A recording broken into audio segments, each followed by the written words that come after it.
work it out. Almost summer and the money almost running out. All this running up and down, it's getting funny now. I do it for myself and all you ever did was run your mouth. Yeah, we at the spot, they be stunning now. They don't see the bigger picture, we be cutting out. All I'm saying is the man that I'm becoming. He gon' take the new edition and they twist it like a plumber now. Yeah, I'm out here watching all these phony ones. Yeah, and they be thinking about my home runs. Oh, how they gon' catch me when I'm all around. Oh, I can't see why I didn't call it out. I come and go like a round. They don't want the two be going nah. I'm coming back with the money in the bag. The rubies in my lab, yeah, I'm running with the cash. I'm coming go like a round. Putting in the work like I'm way behind. Still trapping on the low, lurking in the mold like I'm running from the pole, yeah. Why don't you get it by now? Tell me what you learned in grade school. Give it to me like you want it. Did you forget that golden rule? Why is our love it one-sided? It should really be give and take.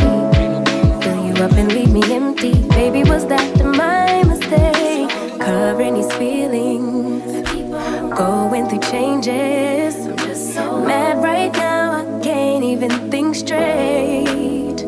So I'ma just tweet it and delete it, knowing you won't read it. Before we get too far away, I need to clear my mind. I'd rather just tweet it and delete it before we cross the line and we reach a point we can't rewind. Rewind.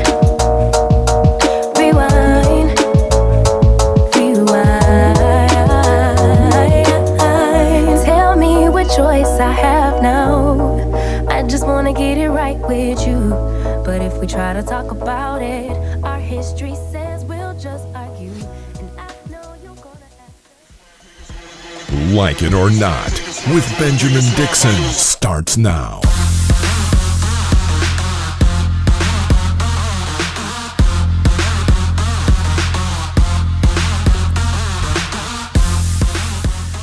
Good morning, everyone. Happy Friday, Junior. Good morning and welcome to Like It or Not, where we're free to tell the truth and not care who doesn't like it. It is Friday, Junior, Friday Eve, Thursday, May 20th, 2021. Thanks so much for joining us. Good morning to everyone across all of the platforms where you're watching, whether it be Facebook, YouTube, Twitch, Twitter, wherever you are. Hit that like, share, and subscribe button. If you're listening to the podcast after the fact, you too can hit the like, share, and subscribe button and support the show. James, DJ Exclusive, how's it going, man? Pretty good, brother. How about yourself, Ben? It's going good, man. You looking forward to the party tomorrow night, the patron party? We have it's right around the corner, and like last time we're gonna be like last time it was dope, man. And I can't stress enough how cool it is that we have so many viewers of this show who are international, who just, you know, it's one thing to just know that they're in the chat rooms, but at the patron parties, you're in the Zoom with us as we're talking and we're having conversations about the issues, and then after a while we just shut it down and turn it over to you and let you do your thing until like whatever time you get. How do you do that, by the way? Because you're actually, I mean, I know we're in the same age group, we were in college together, but I just can't stay awake that long. I just can't do it no more. Man, so most times I'm a night owl anyway, so I'm like already up around that time anyway, so I don't know. Okay. I just be going. But then when I start getting a little drink in me, a little smoke, man, it's another story. It's a wrap. Well, either way it goes, the party goes on, and we have a great conversation, and it's a great community. I think the best thing about it is it's a really great community of people, and so we're looking forward to that. Tomorrow night we'll send out the links and all the times. We'll get that to you today sometime. That said, let's go ahead and talk about some things that are happening in the news. Later on in this episode, we're going to be joined by a student from Gaza. And she is going to be telling us about her experiences there. And so we're really looking forward to that interview so that she can share exactly her perspective and the losses that she has suffered, but not only her personal losses, but the losses of the Palestinian people. We'll have that interview coming up around 9 o'clock this morning, Eastern Standard Time. In the meantime, the House has approved an independent January 6th commission. The House of Representatives passed a bill that will form a 9/11 styled commission to investigate the events leading up to the January 6th insurrectionist attack. The bill passed 252 to 175, with only 35 Republicans joining all of the Democrats to create the commission. Now, the goal of the commission is to get to the root of what led up to the events that left 5 people dead, dozens injured, and breached the Capitol on January 6th. Here's a clip. I have several clips, but the first clip is of Speaker of the House, Nancy Pelosi, as she describes the purpose of the commission and why she hoped that its passage would be bipartisan. Take a listen in. We very strongly urge House members to support H.R. 3233, the Bipartisan National Commission to investigate the January 6th attack on the United States Capitol complex. That bill would create a 9/11 style commission to investigate the January 6th assault on the U.S. Capitol. That was a dark day in American history, one of the darkest. The January 6th attack on the United States Capitol was one of the darkest days in the history of our country. Americans deserve an objective and accurate account of what happened. As we did in the wake of 9/11, it's time to set aside partisan politics, come together as Americans in common pursuit of truth and justice. Now, a good portion of Nancy Pelosi's speech was centered on the need for bipartisanship. And while that was to the frustration of many people like myself, because we honestly see Republicans for what they were, it didn't stop the Speaker of the House from making the appeal, trying to appeal to as many Republicans as possible, because she believed that they would be able to stand in solidarity to find out what caused and what led up to this insurrectionist attack, this terrorist attack of January 6th. Nevertheless, Senate Minority Leader Mitch McConnell took to the Senate floor yesterday and outlined why he opposed the bill for reasons, McConnell claimed, that included accusations that the commission would not be bipartisan. And I want you to just think about that for a second. His excuse for not supporting a bipartisan commission was that he felt that it would not be bipartisan, even though it's a bipartisan commission. Take a listen in. Now, Mr. President, one final matter. After careful consideration, I've made the decision to oppose the House Democrats' slanted and unbalanced proposal for another commission to study the events of January the 6th. What is clear is that House Democrats have handled this proposal in partisan bad faith, going right back to the beginning. From initially offering a laughably partisan starting point to continuing to insist on various other features under the hood that are designed to centralize control over the Commission's process and its conclusions in Democratic hands. The bipartisan committee and simultaneously make it seem as though he cares about justice. He does a good job of presenting himself as a reasonable person in his presentation, how he dresses and how he talks. But the reality of it is that he is as unreasonable as this next clip from Marjorie Taylor Greene, who reveals the true reason Republicans don't want this commission. They're fully aware that it will not only implicate them, but it would also implicate former President Donald Trump. Listen in.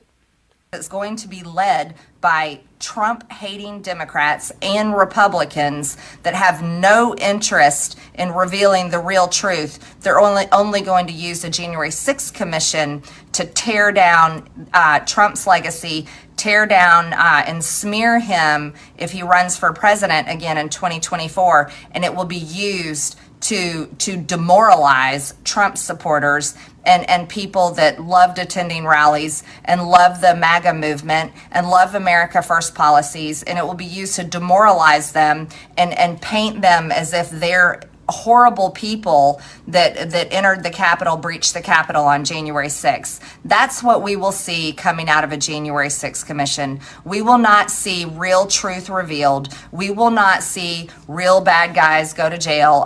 They've already been arrested. They're already being held, some of them 23 hours a day in solitary confinement, which is unreal. They haven't even been convicted yet. These people haven't even seen a day in court, which is completely unfair, and they're being mistreated this way. It's wrong. It is wrong. While Antifa, BLM, domestic terrorists walk the streets and continue to commit violence anytime they want to, this is an outrage, and it's completely against anything that I think should be happening in our country, and it's happening straight out of Congress and right here in Washington, D.C.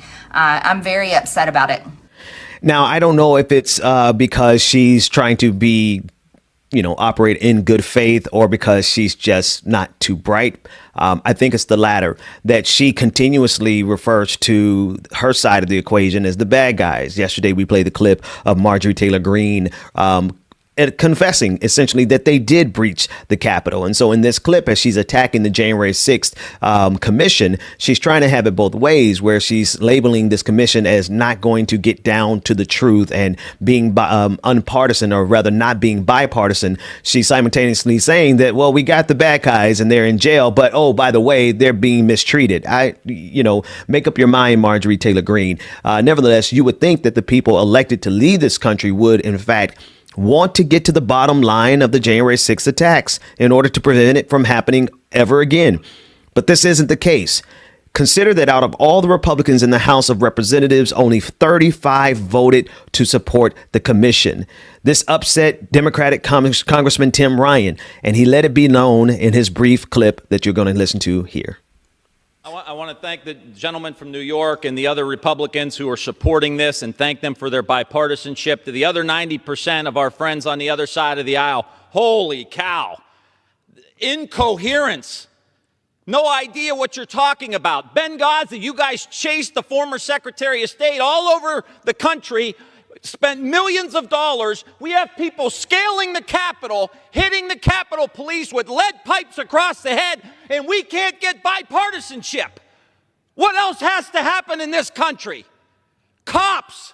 This is a slap in the face to every rank and file cop in the United States. If we're going to take on China, if we're going to rebuild the country, if we're going to reverse climate change, we need two political parties in this country that are both living in reality, and you ain't one of them. I yield back to you. Yeah, James. What the hell, bro? He was feeling that one, right? He was. He really was. I mean, but that's the point, man. The point is like these people stormed the Capitol. There's even more footage that came out yesterday and showed what he was referring to, where they had lead pipes, like they were actually beating police officers with lead pipes. And they, all of a sudden, these Republicans are like, oh, no, we don't need to investigate this. The fact of the matter is, like, had that been any other group of people, not only would we not have made it out of Washington, D.C. alive, because it would have been a bloodbath. They would have called the National Guard to gun down Black Lives Matter, or to gun down anyone who was like a leftist leaning, protester. Because look at what those guys did. I mean, people died. And they breached the Capitol. They broke windows. One dude kicked his feet up on Nancy Pelosi's desk, the Speaker of the House. Her computer was stolen. And Republicans do not want to investigate this. And here's why they don't want to investigate it. Because they know that they will be implicated. Their overall ideology will be implicated. Their favorite TV shows, Fox News, Tucker Carlson, will be implicated. Their favorite YouTubers, all these guys on YouTube who are they will be implicated. Because this did not just happen out of thin air. It didn't, just come out of nothing. It came out of all these years of all of this propaganda, including the dead ass Rush Limbaugh, including all of his rhetoric led up to this.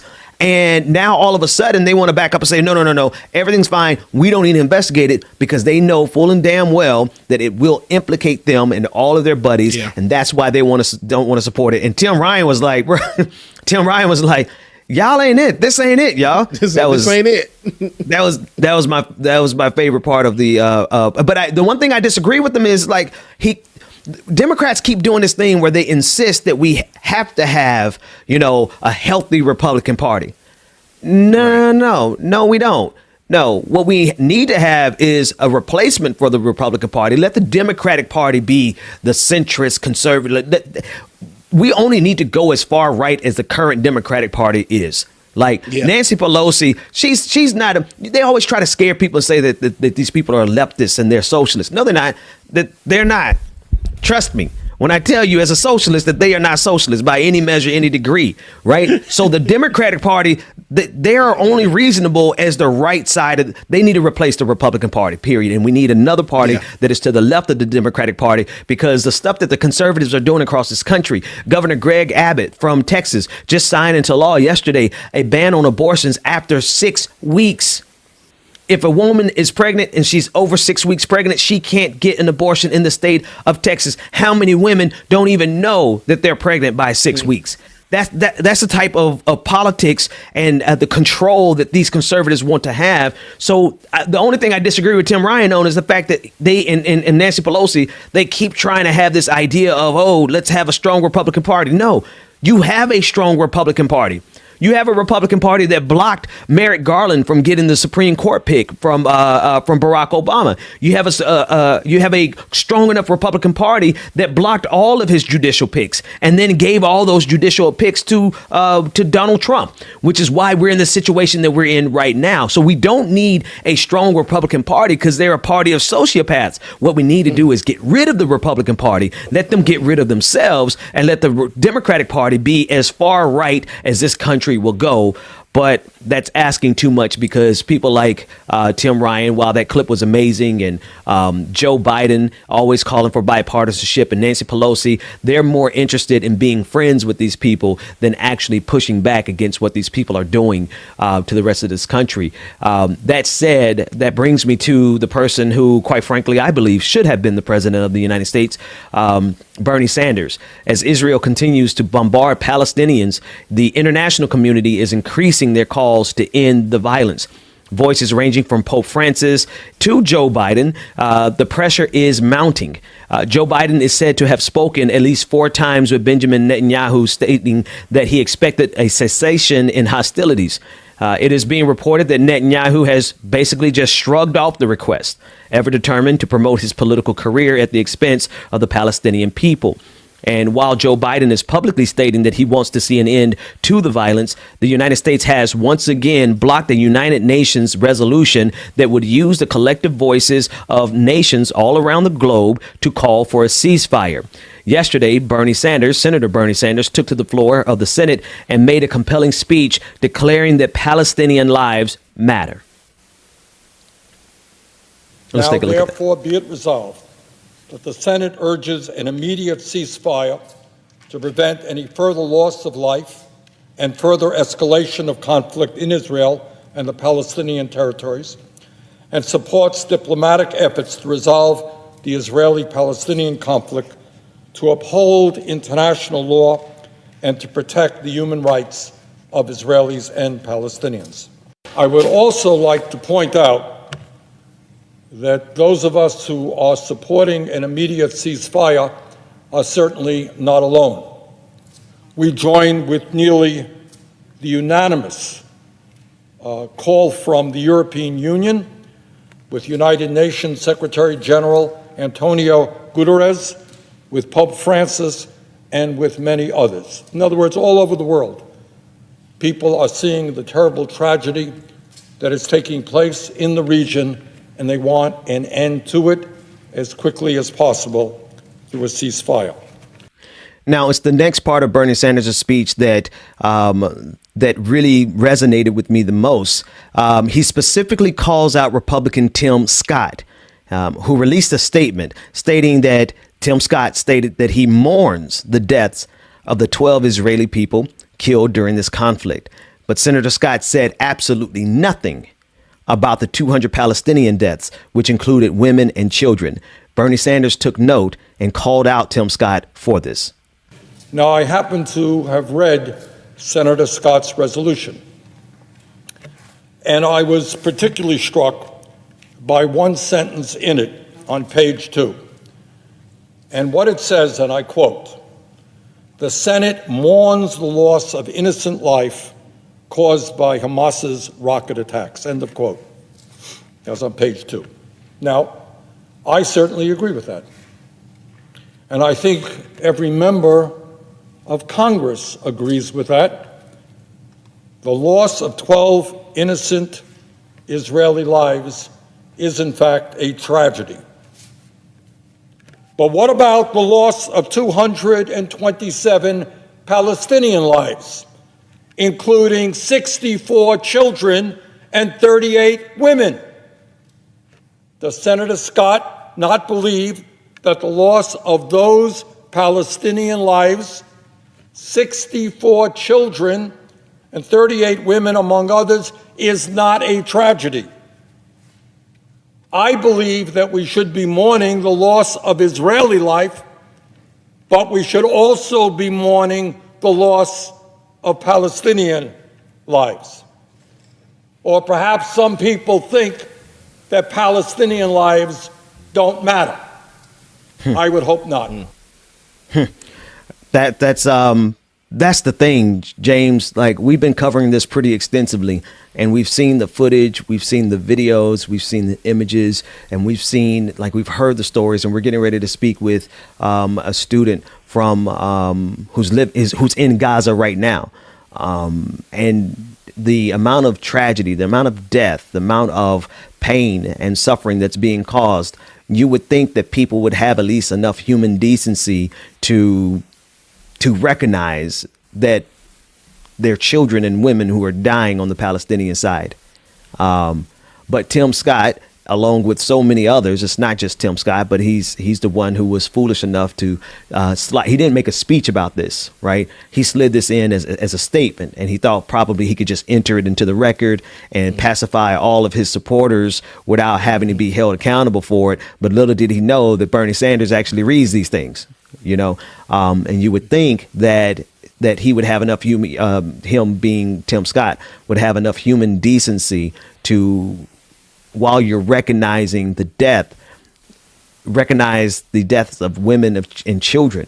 But since day one of this, the number one thing that has stood out the most to me, it has been the number of people who simply don't even recognize the humanity of the Palestinian people. In fact, I've had people, I'm going to be honest with you, I operate a little differently than most people, and shout out to all of our supporters who make what we do possible, because you free me up to speak.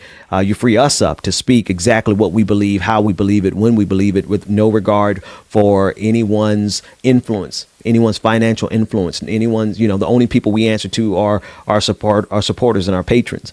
Because I've had so many colleagues in this space, several who have reached out to me upset because of our coverage. And to be quite honest with you, at the beginning of this, I just simply felt that I wasn't covering it enough. And, they kept prodding the bear, and they kept ignoring the lives of the Palestinian children and women and children who are being killed. Now, I had to reevaluate who's in my phone, right? Because some of these, you don't deserve access to me if you don't have enough humanity in you to recognize the deaths of women and children, and to be upset with our mild coverage at best, because we're reporting the information as we're getting it. And me personally, I want to connect our audience's humanity with the humanity of the people who are being killed. But I bring up our supporters because there are a lot of people who are in positions in media who cannot, in politics, very specifically in politics, who are not free to speak out about this because their paychecks depend on them making sure that their donors are satisfied and that their donors are not upset. And this is not only this issue with Palestine, this is an issue with so many other stories. I mean, we've been in positions before where we were unable to cover issues of race because the people who are writing our checks didn't want us to keep talking about race. And so there's so many people who, whether or not, I don't know if it's a financial influence, I don't know if, and I bring that up because there is a lot of money. There are a lot of right-wing dollars. AIPAC is a political lobbying organization, and they absolutely pour millions of dollars not only into communities, but they also pour it into this very specific issue. And there are people who I know have a heart for humanity, but because they are dependent on those lobbying dollars, they can't speak out about these issues. And this is no conspiracy theory. This is just a matter of fact. Why do you think why do you think Joe Biden has not firmly and unequivocally called for a cessation of the hostilities? Why do you think it is the United Nations, our representative to the United Nations, the United States of America, is blocking a Security Council resolution that would demand a cessation, a ceasefire? It's because of the influence that comes on any issue. It's not just this issue, because there are going to be people who say, oh, Ben, you're being anti-Semitic. Absolutely the hell not. We talk about this all the time in this country. Our politicians are bought and paid for. And when you are bought and paid for, you can't speak out about an issue because, well, you're taking money from the pharmaceutical industry. And of course, you're not going to stand up to big pharma. Simultaneously, or very similarly, if you're taking money from AIPAC, you're never going to speak out on behalf of Palestinian lives because they will pull their money from you. And so it is so empowering to be able to not answer to anybody but people who want us to tell the truth and not give a damn about people who want us to bite our tongue and ignore the humanity of the Palestinian people because, oh, they don't want us to talk about it. Well, I'm glad you don't want us to talk about it. But what I'm happy the most about is that you don't have any impact on what we do on this show. And you will never have any impact on what we do on this show. And we will speak out truth to power. And the more you tell us not to talk about it, we're more prone to talk about it just because you asked us not to. That said, James, take us to a quick break. When we come back, we are going to be joined with an interview with a student from Gaza, and she is going to tell what has happened to her family, and the Palestinian people in this constant bombardment from the right wing, the far right wing fascistic government of Benjamin Netanyahu. There's no question about who that monster is and why we have to speak truth to power, even if they don't like it. More like it or not after this. Good morning again, everyone. Hope you are enjoying the show thus far. Good morning, Mom and Daddy. Good morning, Sensation. Excuse me. While we're at it, we are going to go ahead and get these patrons read off. We have quite a few today from yesterday, and we appreciate y'all so much. So here we go. Oh, excuse me. All right. We have new patrons. We have Red Messiah, Leslie K, who increased their pledge. Leslie, we appreciate you. We have Tanya M, Beverly S, new Twitch subscribers. We have Leo Sren, who subscribed with Prime, Hollywood 2000, who subscribed with Prime, Bite Gator, who subscribed for Prime for 2 months and added comments solidarity with McDonald's workers. Shout out to that. Sammy Lynn, the Kind Dragon, subscribed for 2 months. Mimosa Dragon subscribed for 4 months and also subscribed for 3 months in advance. Shout out to Mimosa Dragon. We see you.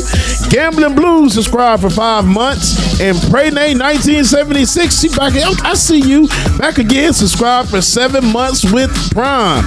We appreciate all the love, y'all, the support. Make sure that if you want to as well, too, you can become a Patreon member as well. Like it or not, patreon.com/like it or not, patreon.com/like it or not, y'all. Make sure that you go join, support, and also make sure that you have your face in the place tomorrow night as we have one of our patron parties. It's about to go down, y'all. Make sure that you are there. Let's get into this good old non-copyright music.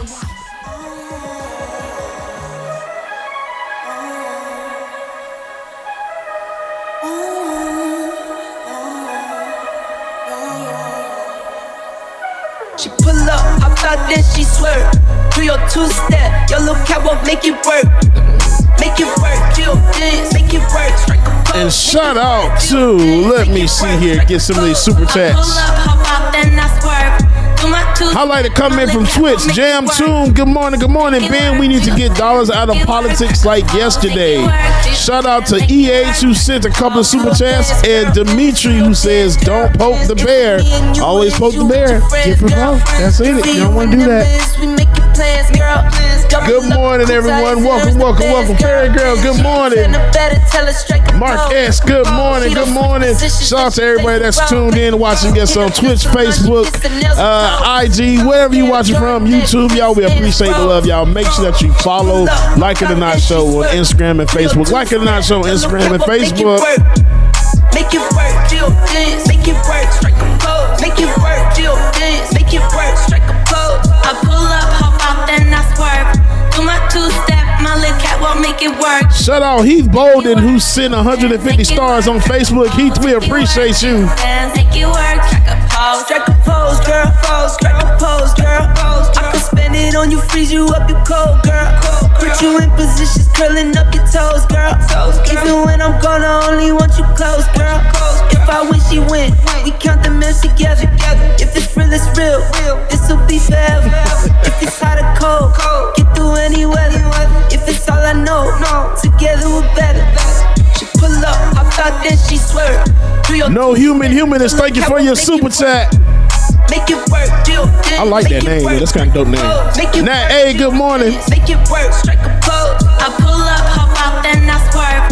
Do my two-step, my little catwalk, make it work. Anna Binsky, thank you for your super chat. Good morning. Make it work, make it work, strike a pose.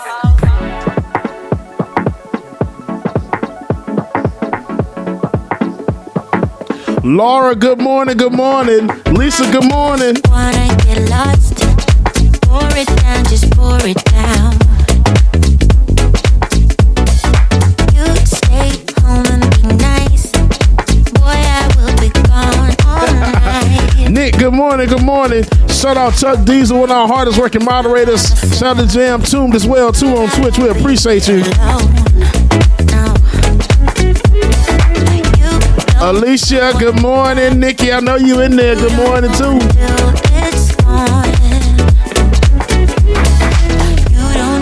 Six Dragon Daddy 9, good morning. Shout out to Ruthless Dragon. Thank you for your super chat who says good morning to you. I stay high when bullets fly. Justice Draconis, what's going on, my favorite person? I can't wait till it's over. I can't wait till it's ends. Hey, make sure that you are at the patron party, and all my patrons that are going to be there, make sure that you invite a friend so they can invite a friend so we can go ahead and crash Zoom tomorrow night, all right? Let's do that. Let's make that happen.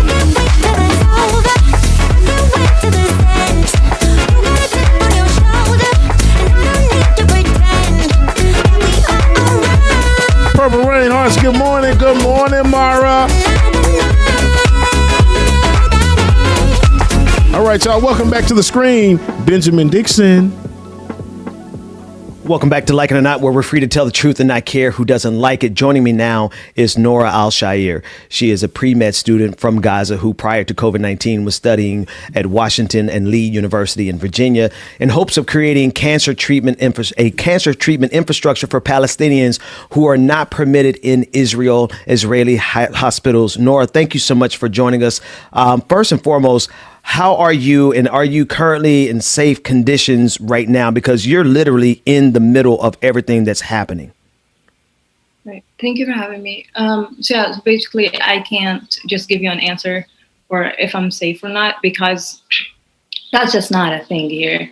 Like, there is literally not a place I can go to and feel safe there. I'm in my house and I'm ready to be bombed at any second, like literally any second. In the house. Wow. And sitting over here where we are, we can't even imagine what you and the Palestinian people are going through. I listened to one of your interviews that you did yesterday, and you've been very vocal about what's going on. Could you tell us a little bit about the humanity or the inhumanity of it all? We see pictures, we are seeing the videos, and we're spreading as much information as we can. But just tell us about the conditions there, the things that we may not be able to capture in videos, and the things that we share on social media. Right. So first, it is very important to note that what is happening currently is not new. And it's not that just some sort of fight that, I don't know, Hamas started by sending rockets, like all the headlines have been trying to make people, especially like readers in the West, believe. What's been happening is a military occupation that started in 1948, and then talking about Gaza specifically, like what I lived here. A blockade was imposed on the Strip in 2007. Since then, the Palestinians in the Gaza Strip were not having, like, we are not having our basic human rights saved. Israel is limiting our food. They're putting us in a literal diet they are controlling the amount of food that comes into the Strip. Most of our water is poisoned. Electricity is so limited. Like in our good days, we had 8 to 12 hours of electricity. Right now, like during the aggression, it's like mostly 3 to 4 hours. Why? Obviously, also because of the blockade, because we can't get anything into the Strip except for through the Israeli border, except for when the Israeli government allows it. And right now, they just decided that they're closing the border because of the aggression that they're doing on us. So they're not allowing fuel. They're not even allowing the humanitarian aid to come into the Strip. So yeah, so this is a story of a blockade that's been imposed for like around 13 years now. And now it's like our good days are miserable, but now it's much worse. So yeah, so now we're just, we don't have, as I said, like we don't have any bomb shelters in the Strip. So we only seek safety in our houses because that's the safest we can think of. We know we can't leave our houses because that's risky, but that doesn't mean that staying in our house makes it any less risky. Yeah, bombings are happening. Like we really don't know where they're going. Like it's all indiscriminate. They can like hit our house any second.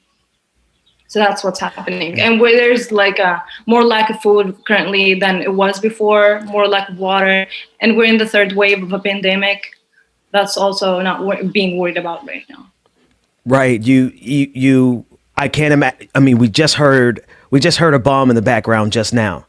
And I mean, we can't here in the United States. We have no idea. We have no way of even understanding what you all are going through, or even what it takes to be able to talk to us right now as bombs go off around you. And it's not to romanticize what you're going through, but it is an unbelievable amount of courage that you have to even have this conversation with us with bombs dropping in the background.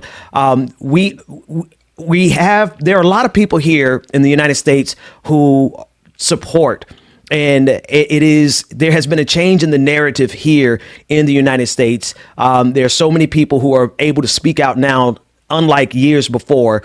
From your perspective, and I know your conditions are you are currently, we hear it in the background, the bombs in the background. Has that change in support, has that been felt? And do you feel like it has a chance of making a difference, not only in the current bombings that are going on, but in the general narrative? Because you put it in a historical perspective, this has been going on for some time. Is that narrative cutting through from your perspective there? Right. So we are feeling some change of narrative. We are seeing thousands of people protesting around the world and in the States, like big numbers that we're not imagining. Like if you told me a year from now that, I don't know, like what was it, 30,000 people showing up in Brooklyn, New York, I would not have believed that. But yeah, so we're seeing the support, and I think it's mostly thanks to the Black Lives Matter protests before that, because people are starting to understand that there is some injustice going on around the world, you know? And then after that, because of the social media is helping us amplify our voices, and we're finally able to share our voices and share like the injustice, like literally just sharing videos, like documenting what's happening, and it's seen using hashtags. But actually at the same time, most of our posts are actually being censored. Our hashtag has been removed from Facebook and Instagram before, and what we post is censored. It's hidden from people. So that's a different story. But overall, we see that people are starting to understand that there is some sort of injustice going on in Palestine, and we do see it. We actually do share it with friends, so that, like, you know, it's refreshing to see that. It's refreshing to find it, because, you know, I've lived through like the last aggressions, you know, in 2008, 2012, 2014. And I'm someone who's always like been passionate about learning English, and also been interested in the West. So I was reading news during war times, or like aggression times and attacks on the Gaza Strip. And I was always reading on the news how, I don't know, 2,000 Palestinians died, and on the other side, a few Israelis were killed by rockets leaving the Strip. So it's like twisting the narratives has always been heartbreaking. So we're finally seeing some support from the West. It is very refreshing to see, but at the same time, it hasn't changed the amount of bombings happening on the Strip, because that's controlled by governments. And everyone knows that the Biden administration decided to support the Israeli government, all what they're doing, killing children under the guise of self-defense. That self-defense is killing children. That self-defense is killing women. That self-defense killed my pregnant cousin along with her child. So that's not a self-defense. And people have got to pressure the government to stop funding the Israeli military under that guise of self-defense. That's an old story now. A state that has one of the greatest militaries in the world cannot be possibly defending themselves against an unarmed population. That just does not make sense. It shouldn't make sense. So yeah, so protesting are great. They are refreshing, but more action needs to be taken. Also, people have got to boycott Israeli products. I've got to boycott all the companies that decide to be complicit and fund the Israeli military. People need to do more for the Palestinian right. People also need to stop shying away from calling what's happening on the Palestinians what it is, from calling what's happening on the Gaza Strip a genocide, from calling the system that Israel has been imposing on the Palestinians an apartheid system. People have got to stop shying away from that. People need to call for what it is, that it can be solved. Yeah. I am... You mentioned briefly there about your cousin, and to whatever extent you're able to speak about it, could you tell us that, because you were right next door from the article that I read, tell us about what happened to your cousin and how that is just like one example of that story being repeated over and over again throughout this bombing. Right. So yeah. So as I said, we're staying in our houses, trying to seek safety where there is no safety.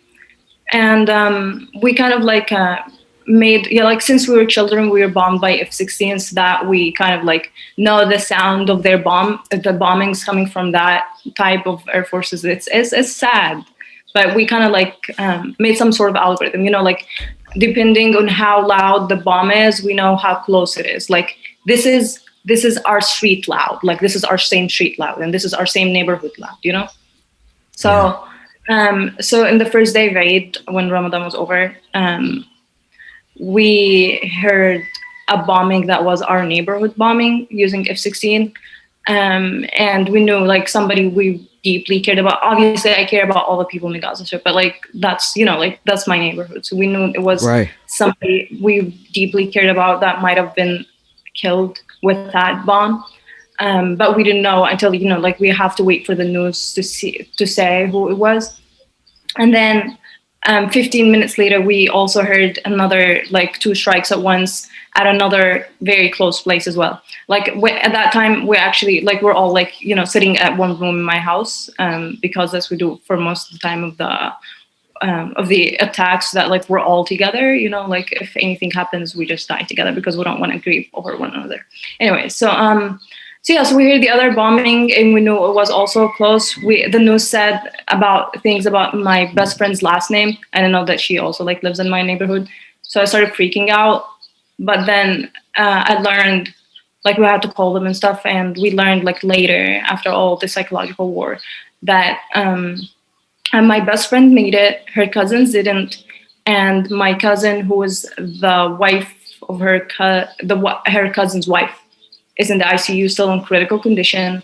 And then that first house was bombed, killed my pregnant cousin with her child. Like they just posted pictures of them like in literal pieces. And they know who they were. Like they were obviously unrecognizable, but I didn't know who they were, like, for a part of their face and, where they live and all that. So we didn't even get a chance to go to the hospital, see them for the last time, or give him any sort of funeral that deserved whatsoever, because we just are not able to leave our houses.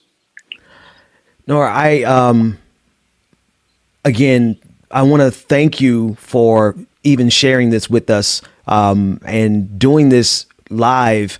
And it's our listeners can literally, we heard the bombs in the background, and we're going to keep doing what we can on this side of the equation. I do know that the narrative is changing here, but like you said, narrative changes don't stop the bombs from dropping. Governments do. And so we have been calling on Joe Biden, using all of our relationships and the audiences to call on Joe Biden to see the humanity of the Palestinian people and what you all are going through right now, even as we're doing this interview.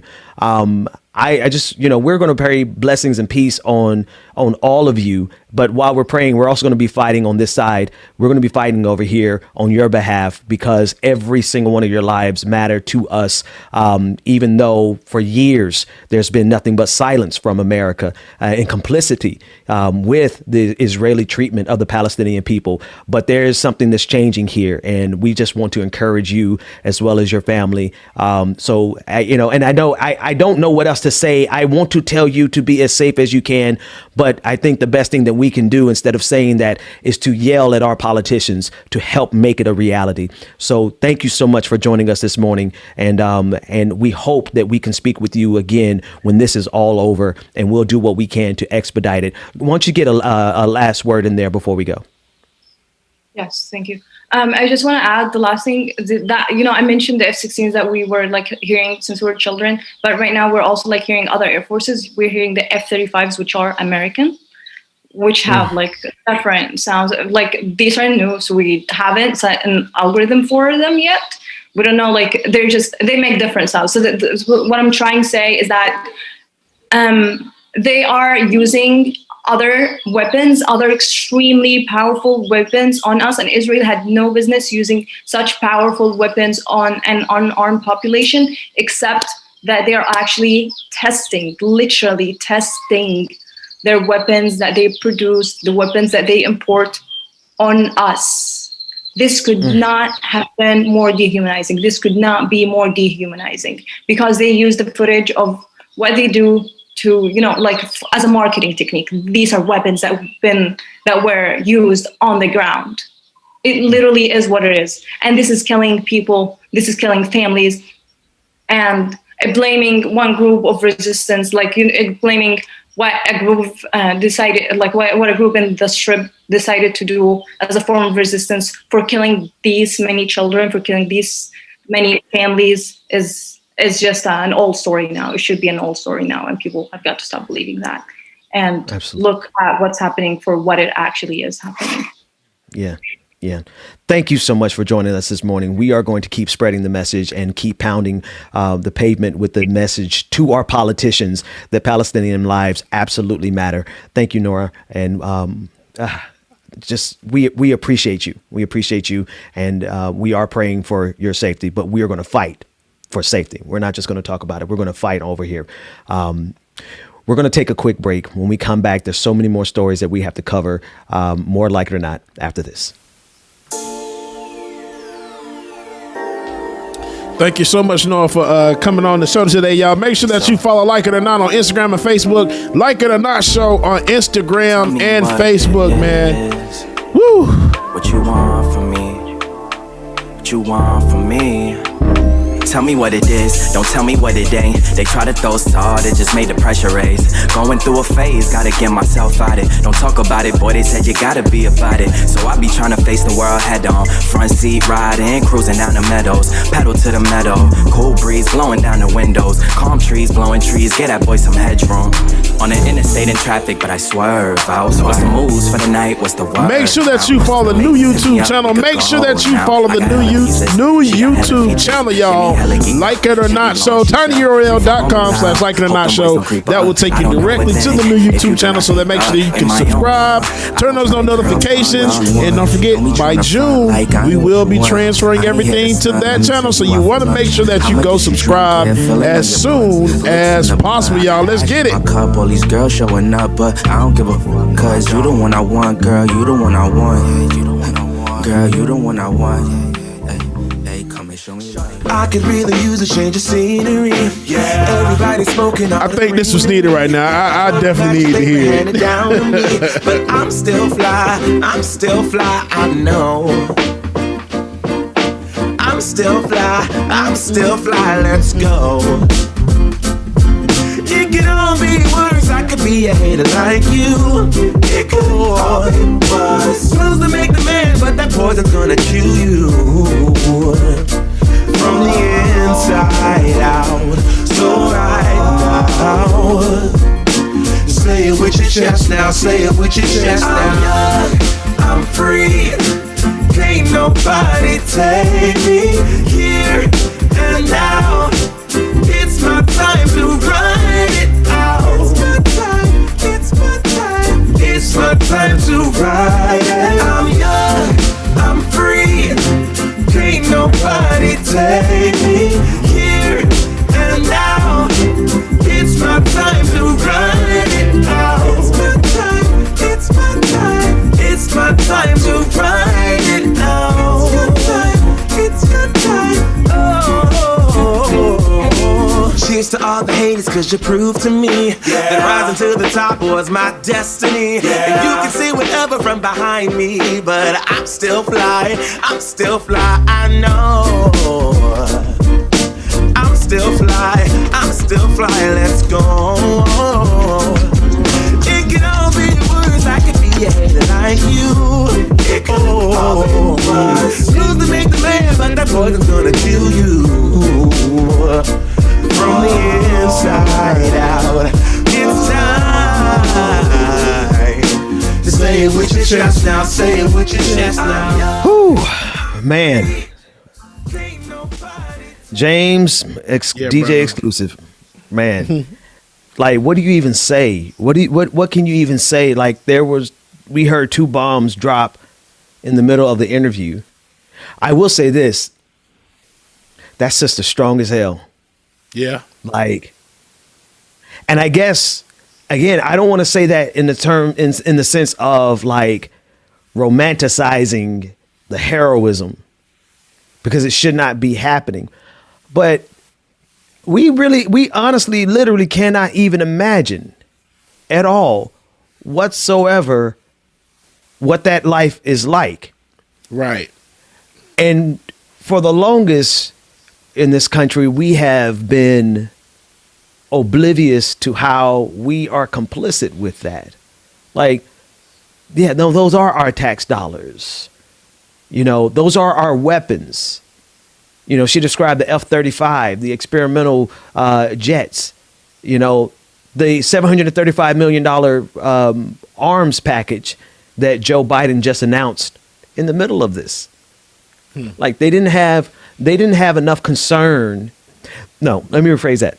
They're so used to being able to get away with what the right-wing Israeli government has been doing to the Palestinian people that they thought that they could actually get away with announcing a weapons deal in the middle of them bombing women and children. That's how, and we have also been unable to speak about this boldly in years before, right? Because in years before, anybody who would speak on behalf of the Palestinian people, they'd lose their jobs. Professors. Don't go on television thinking you're going to talk about it. You'll never be on television again. And so it's all those things here in the United States that has had a stranglehold on this conversation. And to me, I honestly, there's only one thing that matters to me. And that is human life. I don't give a damn about anybody's politics. I don't care about anybody's conception of what they deserve and what's theirs and whose is whose. And I don't care. Yeah, I mean, we know the nuances of it and people have been arguing about it for years. But the fact of the matter is that they are bombing women and children. And I'm sorry, the men's lives matter to me just as much. The father that we spoke of yesterday, Ahmed Al-Alsini, I believe is his surname. He's dead. And his daughters have to grow up without their father. So it's not just the women and children that matter. It's every single one of their lives that matter. Yeah, I care about the Israeli lives that were lost. But you're not going to draw an equivalence between the 12 lives that were lost there and the over 267 lives and the fact that the bombing is still going on, and the fact that they have been calling for a ceasefire, but because Benjamin Netanyahu needs a political advantage, he's going to keep doing it. There's an article from the Associated Press this morning that discusses how in just 1 week, Benjamin Netanyahu's political fortunes have changed. In the week that he has been carrying out these bombings, he's gone from being on the out because he could not form a coalition government to now everybody's looking at him as, you know, as he's the one that can protect them from the big bad scary Hamas. And so he has no political incentive to actually stop this bombing because it's working for him politically. And this is why I say I don't give a damn about anybody's politics, because politics at the end of the day is just an excuse. It's just another search for power. And that's all Benjamin Netanyahu is trying to do. He's trying to get power so that he can avoid the criminal charges that he's facing, the criminal indictment that he's facing. There are literally families who have been blown into pieces because Benjamin Netanyahu has got to cover up his political ass. That's what politics will do. That's what powerful people will do. All of this is so that he can maintain enough political power to avoid the criminal indictment that he's facing. Can you I mean, do you even know? I mean, I was going to say, James, do the people really understand how twisted and how evil that is? But yeah, we do know, because we do it here in the United States. Mm-hmm. We went to Iraq for George W. Bush's political ambitions. We went into Afghanistan for George W. Bush's political ambitions. We're still fighting wars like a generation later because of their political ambitions. Yep.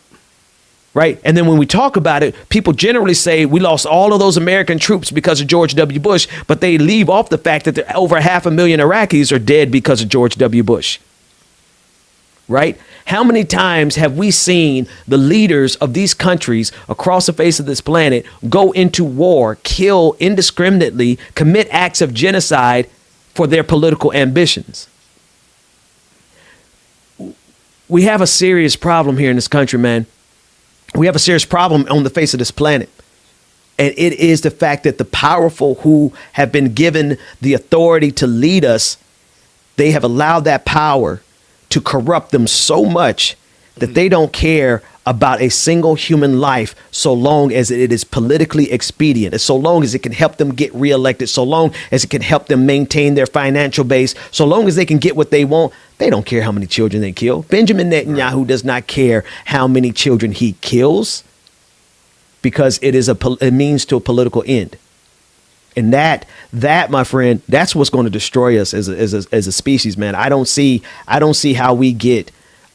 James, how we get past this stage of human development to a place where we can actually, like you and me, we're on the same page. Like, we like to dream about the future. Like, we like to dream, science fiction and a better world. But yep. How do we possibly get there when we're being led by monsters?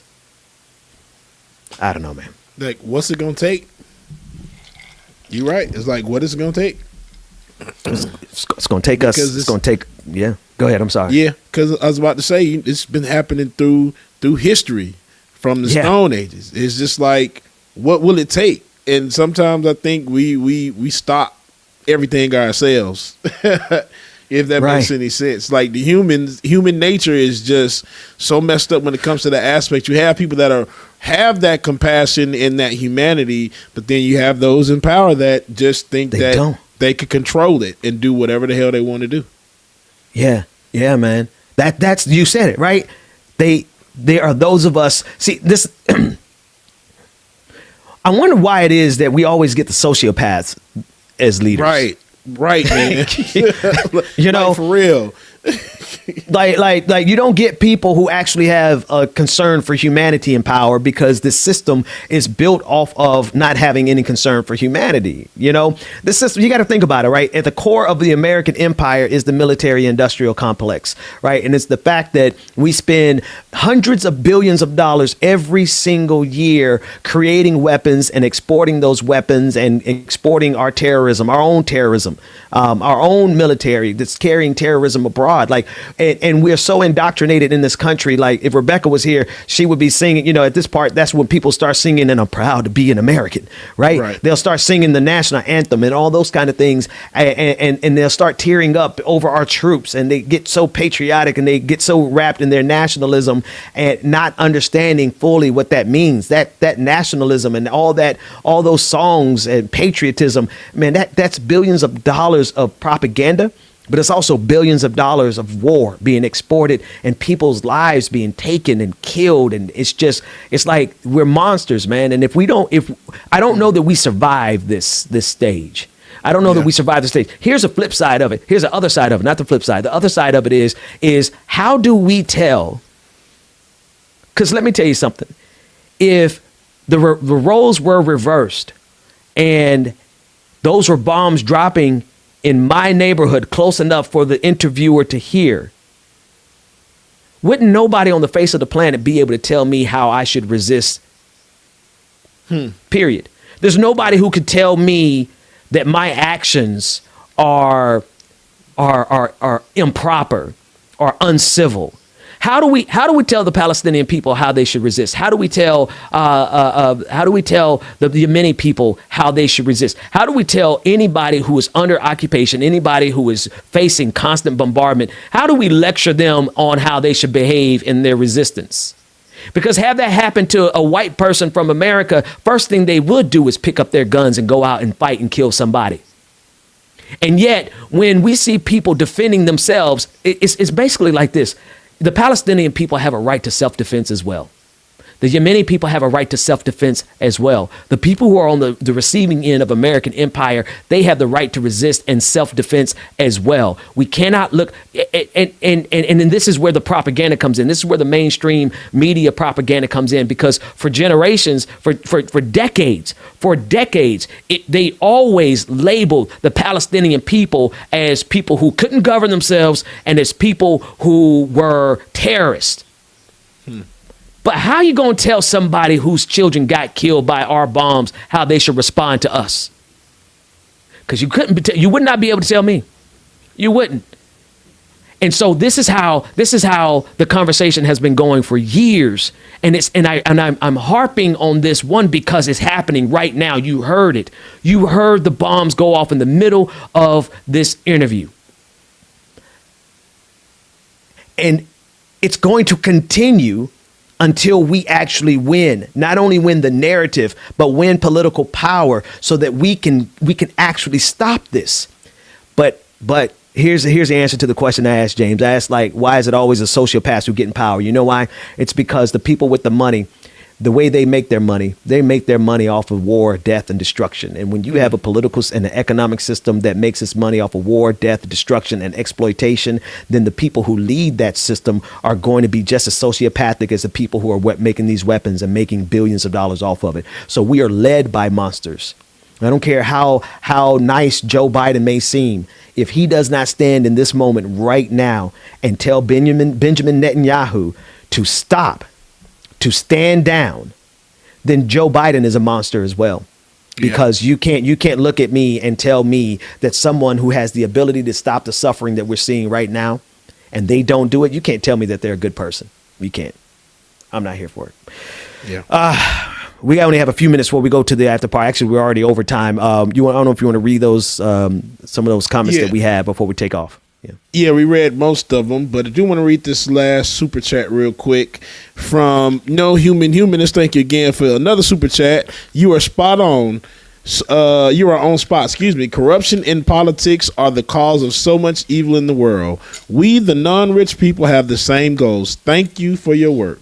No Human Humanist. Thank you. We appreciate your super chat. Yeah, we appreciate y'all. All right, everybody. We're only going to do a few minutes in the after party. I've been up, man. I've been up since 3:30 this morning, and I went to sleep. Bro. I went to sleep at 7, and slept for about 30 minutes. So I got it in. But let's do this. Make sure that you click on, you go to patreon.com/Like It or Not to get access to the after party. For everyone in Twitch, we had a problem. Something's going on with Twitch. We're unable to send emails out. Normally we send the link out via email, but our producer David, he is going to, if he hasn't already, he's going to create a chat for members only, for the subscribers only on Twitch, and that's where he's going to post the link for the after party. We don't have a whole lot of stories to cover there, but there are a couple of things that I do want to cover over in the after party. So James, take us away. And everyone else, listen, you're more than welcome to come to the patron party tomorrow. If you can connect with the patron will give you a link. Now, we haven't done this before. If you want to come to the patron party and you're not a patron, we have a way for you to do it. But just connect with someone that you know is a patron or a Twitch subscriber. They will give you the link, and you can be there +1 and come to the patron party, where we're going to be able to hear from all of you directly. I love what happened last time. We were able to have conversations with people from the UK, from Colombia, from Australia. So we have an international audience. We want you to be there. Get the link from a patron, and you can join us at the patron party tomorrow night. We want to fill out the Zoom house. We want to have it wall to wall, bro. I want people standing up on the wall. I want it so deep tomorrow. I like that. I want so many people in there. I told you I want to crash Zoom tomorrow night. Let's see if we can make that happen. Let's see if we can crash Zoom tomorrow night. James, it's in your hand. Everyone else, we'll see you at the after party. Yeah, make sure that you have your face in the place tomorrow, y'all. Patreon.com/Like It or Not. Patreon.com/Like It or Not. It is going to go down. You don't want to miss it. Like I said, I want all 500 of you that were streaming on the show today to come to the after party tomorrow. You won't be disappointed, y'all. We are going over to the after party. We appreciate you. We love you again. If you want to support the show and become a member, you can. You, yes, you, that's watching right now. You, right there, yeah. You go to patreon.com/Like It or Not, patreon.com/Like It or Not, and support the show. Also get access to all our patron parties, exclusive content, all of that good stuff, man. You don't want to miss it, all right? You don't. Anyway, we out. We'll see y'all at the after party, y'all. Thank you again for tuning in and watching. Deuces, after party, let's go. I'ma go through just to grow through, but pay me what you owe me for a make what you've been saying about me true. Right. I need my money right now. Tell me the juice, they stole out my crown. Sorry to tell you, I know my value. I'm gonna recoup, yeah. Don't waste my loyalty. I let you in, but